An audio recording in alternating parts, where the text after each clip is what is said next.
அனைவருக்கும் வணக்கம். இன்றைக்கி ஸ்க்ரீனரில் ஐடிஎஃப்சி ஃபஸ்ட் பேங்க்கோட அனலைஸ் தான் பார்க்க போகிறோம். அதுக்கு முன்னாடி கம்பெனியோட சின்ன ஒரு ஹிஸ்ட்ரியை மட்டும் பார்த்துருவோம். ஐடிஎஃப்சி பேங்க்காக இருந்ததை கேபிட்டல் ஃபர்ஸ்ட்டோட மெர்ஜர் பண்ணிவிட்டு ஐடிஎஃப்சி ஃபஸ்ட்டு பேங்க்காக நேம் சேஞ்ச் பண்ணியிருக்காங்க.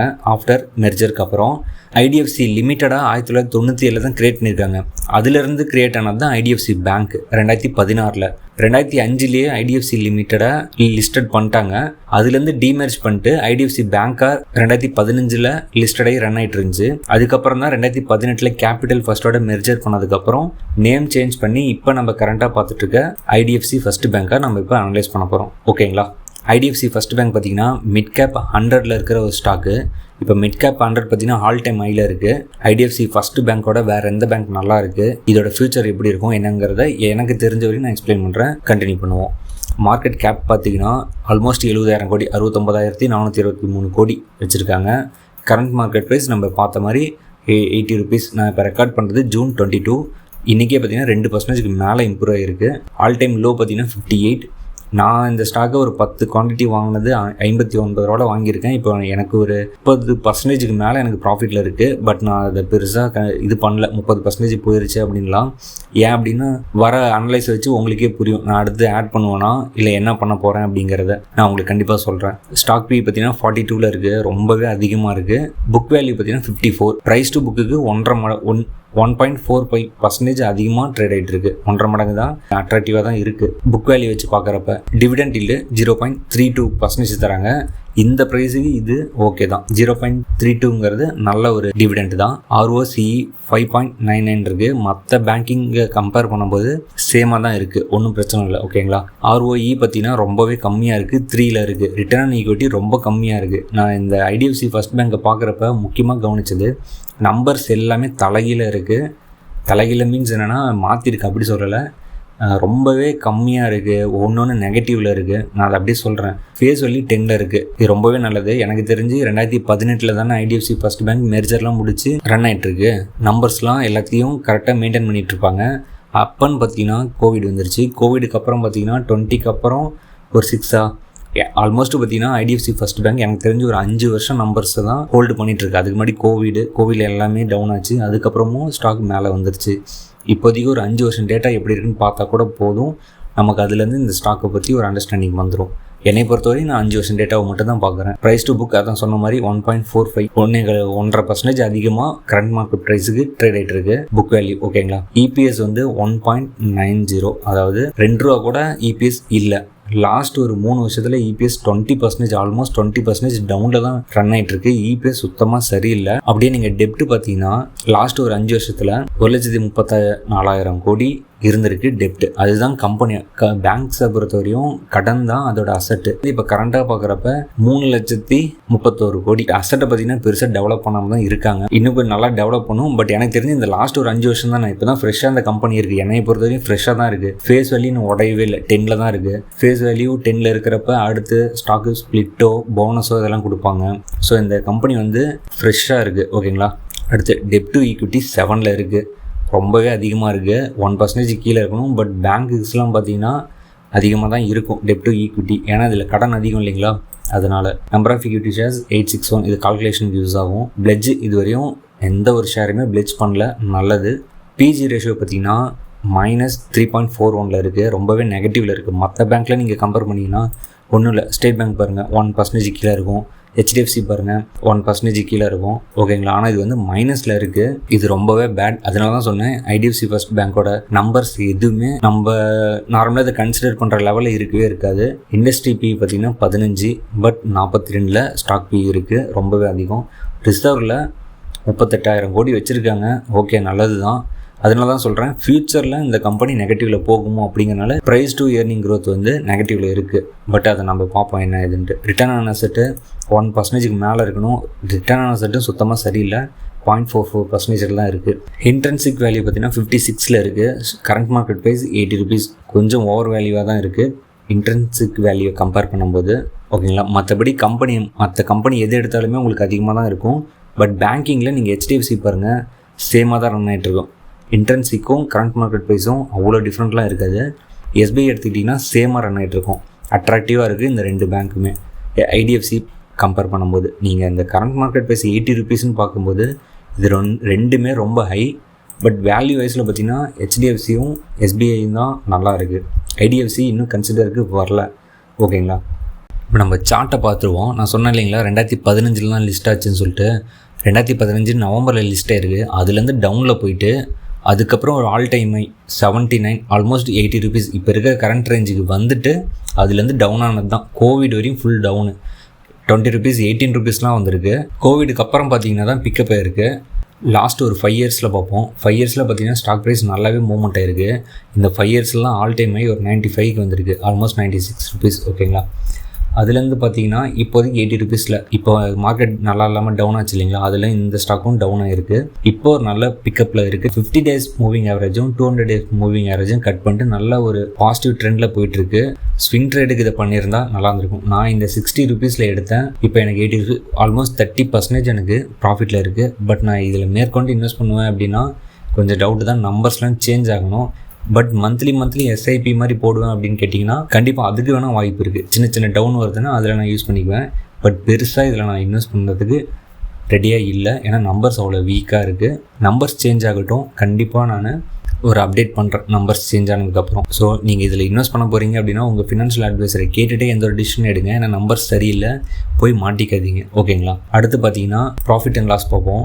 ப்ராஃபிட் அண்ட் லாஸ் பார்த்தீங்கன்னா அகைன் பார்த்தீங்கன்னா இங்கே ஒரு 10 yearsக்கான டேட்டாஸ் இருக்கும். 2015 தான் லிஸ்ட் ஆச்சு. அதனால் அந்த டேட்டாஸ் நம்ம விட்டுருவோம். லாஸ்ட் ஒரு 5 years மட்டும் பார்ப்போம்.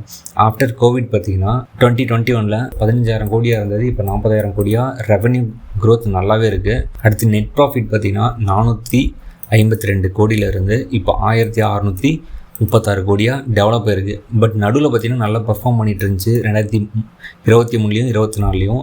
பட் இதோட பர்ஃபார்மன்ஸ் பார்த்திங்கன்னா இந்த லாஸ்ட் 2 வருஷம் சுத்தமாக சரியில்லை. அதனால தான் நம்பர்ஸ் டவுன் ஆகிருக்கு. இபிஎஸும் பார்த்திங்கன்னா இந்த 2023 24 இதெல்லாம் பார்த்திங்கன்னு வச்சுக்கோங்களேன், ஆல்மோஸ்ட் ஒரு 3 ரூபா 4 ரூபா இபிஎஸ் இருந்திருக்கு. இப்போ கரண்ட்டாக பாருங்களேன் 1.90. ஸோ 2 ரூபா கூட வரல இபிஎஸில்.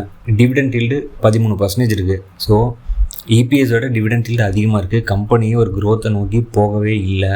ஸோ நம்பர்ஸ் ஸ்டெடி ஆகட்டும், அதுக்கப்புறம் தான் ஒரு ஸ்ட்ராங்கான டிசிஷன் எடுக்க முடியும். பட் இந்த கம்பெனி ஃப்ரெஷ்ஷாக இருக்குது. நான் எஸ்பிஐ பற்றி ஒரு வீடியோ போட்டிருக்கேன், 700% எப்படி டெவலப் ஆச்சுன்னு சொல்லிட்டு. லிங்க்கை வந்து நான் கமெண்ட்லேயும் பின் பண்ணுறேன், இங்கே கார்ட்ஸ்லையும் தரேன், செக் பண்ணி பாருங்கள் 700% எப்படி டெவலப் ஆயிருக்குன்ட்டு. நம்பர்ஸ் சேஞ்ச் ஆகிருக்கு, கம்பெனி 700% ரிட்டர்ன் கொடுத்துருக்கு. ஓகேங்களா, அதே மாதிரி தான் இங்கேயுமே ஐடிஎஃப்சி ஃபர்ஸ்ட் பேங்க் பார்த்தீங்கன்னா ஃப்ரெஷ்ஷான கம்பெனி தான். நம்பர்ஸ் மாறணும். நம்பர்ஸ் மாறுறப்ப ஸ்டாக் ப்ரைஸ் ஒரு 150 இருக்குது அப்படின்னா நான் கவலைப்பட மாட்டேன். ஏன்னா ஃபேஸ் வேல்யூ 10 இருக்குது. ஃபேஸ் வேல்யூ 10 இருக்கிறப்ப நான் இங்கேருந்து 1-2 சின்னதாக அக்குமுலேட் பண்ணி 150 இருந்தாலும் நான் பாசிட்டிவில் தான் இருப்பேன், நெகட்டிவில் போக மாட்டேன். இன்கேஸ் இது 30 rupees வந்தாலும் நம்பர்ஸ் சேஞ்ச் ஆச்சுன்னா ஓகே தானே.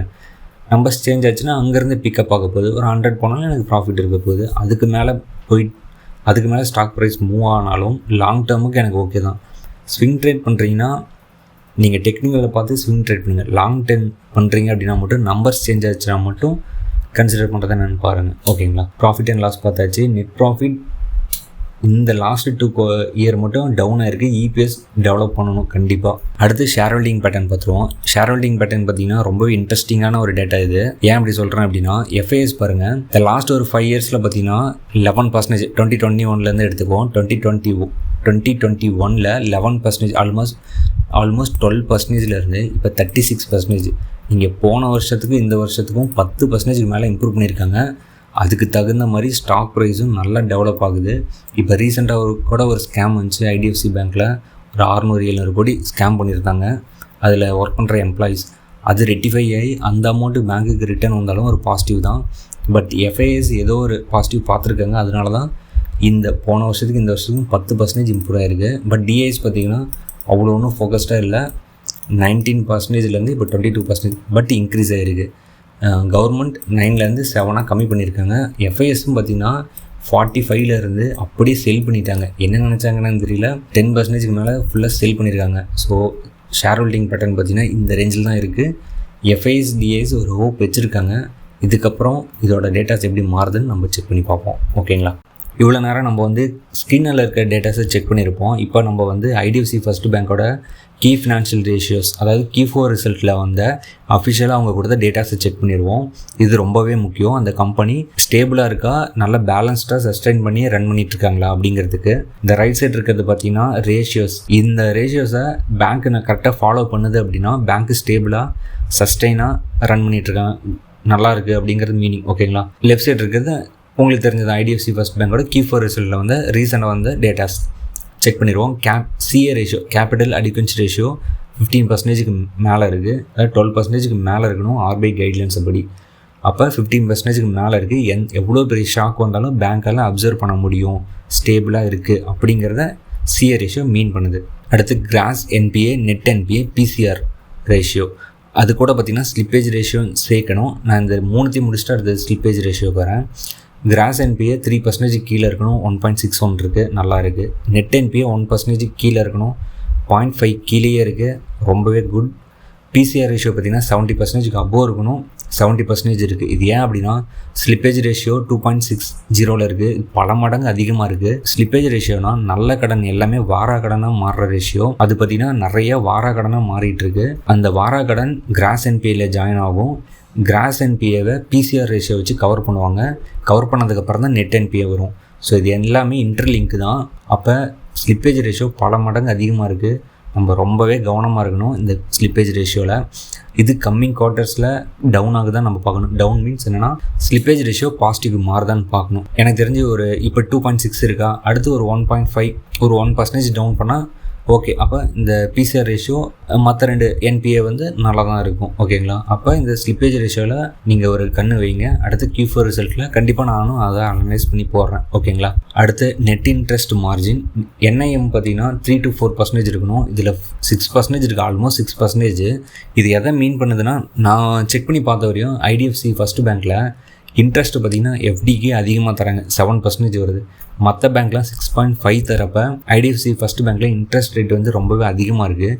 அதனால நிறையா FD போடுவாங்கன்னு நினைக்கிறேன். அதனால் இன்ட்ரெஸ்ட் நிறைய ஏர்ன் பண்ணுறாங்க. அதனால தான் NIM ரொம்பவே அதிகமாக இருக்குது மற்ற பேங்க்கை கம்பேர் பண்ணுவது. மற்ற பேங்க்லாம் கம்பேர் பண்ணிங்கன்னா உங்களுக்கு 3 to 4% தான் இருக்கும், அதுக்கும் கீழே இருக்கும்.